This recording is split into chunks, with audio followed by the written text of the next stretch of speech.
Alexis Joy VIP Access. I'm so incredibly thrilled to be chatting with you today, and congratulations on Netflix's Centaurworld.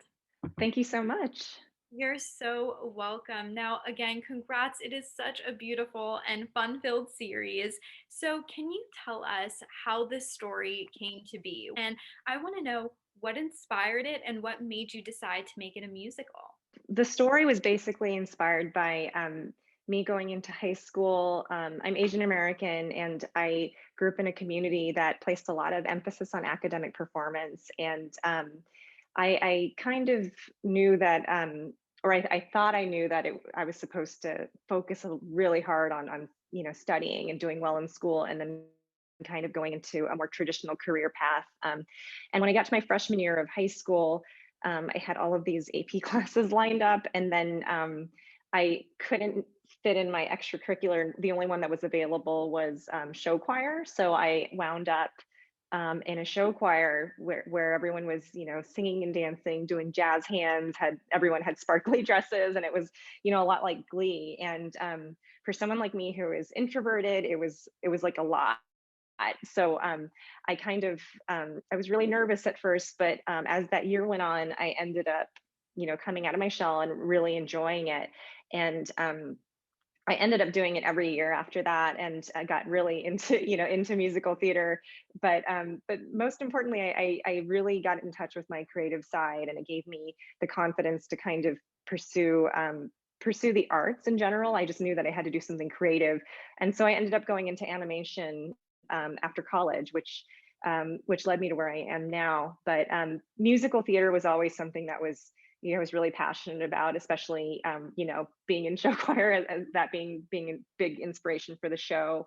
I wanted to tell the story of a character who was from one world and thought there was only one way of doing things. So our main character is a war horse, and who all she knows is war, and she thinks everything is about fighting and winning. And she winds up in Centaurworld, which is like a location with a lot of these singing, dancing, really silly and goofy centaur characters. And so I wanted her to take this journey into this completely different world, and for her to also learn to get in touch with different sides of herself, and also to learn that that's okay too. That's also, like all of this silliness that she thought was ridiculous is actually, really important, and it's something that changes her fundamentally. So that's kind of where the origins of the story came from, and why this show has so much music in it. That is so incredible. It was so great learning more of the backstory about such a magnificent series. It really made me feel so good just watching it. It's such a feel good type of show. Now, going along with that, I know that this show is very personal to you. As you mentioned, it's personal to your story and how you have become who you are today.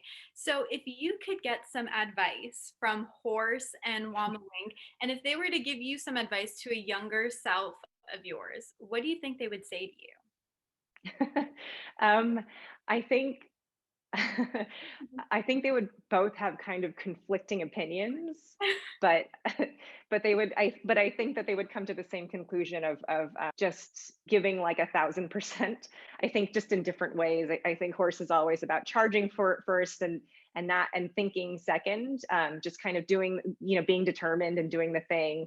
And Wamawink is more protective and nurturing. So I think, but I think they would both say to try your hardest. So great. It's so awesome to have the perfect balance between the two because they have different personalities, but in the end, they come together in such a wonderful way and create a great centaur family. Yeah.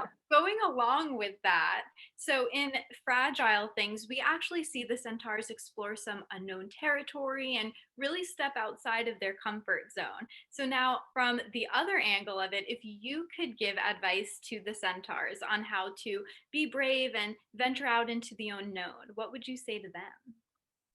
I would tell them all to kind of lean into what makes them unique, because each one of those characters has their own personalities, they have their own flaws, and a lot of it's informed by some of the maybe not so fun things that they've been in the past, but it really makes them all who they are.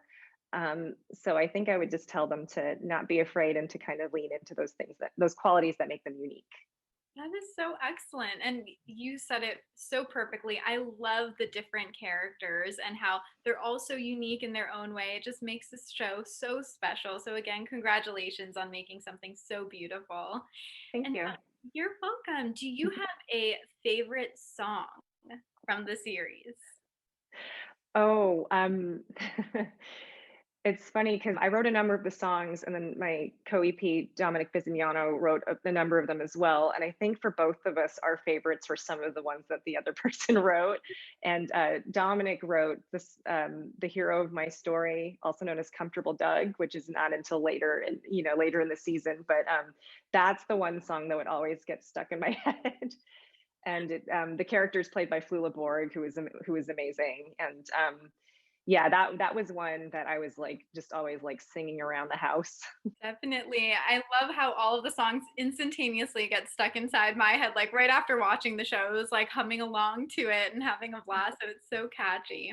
Now, in this show, we see the centaurs go on, of course, an epic adventure and a big quest. So, if you could see them go on any other kind of adventure, what would you like to see happen? I would love to kind of see how they all work together, and use their different personalities to confront different kinds of challenges. Because we kind of see what it looks like, like like you mentioned in Fragile Things, like how they would kind of have to use their powers um, to deal with like a scary challenge, like a big tornado. I would love to see how they would work together for like on a competition show or something.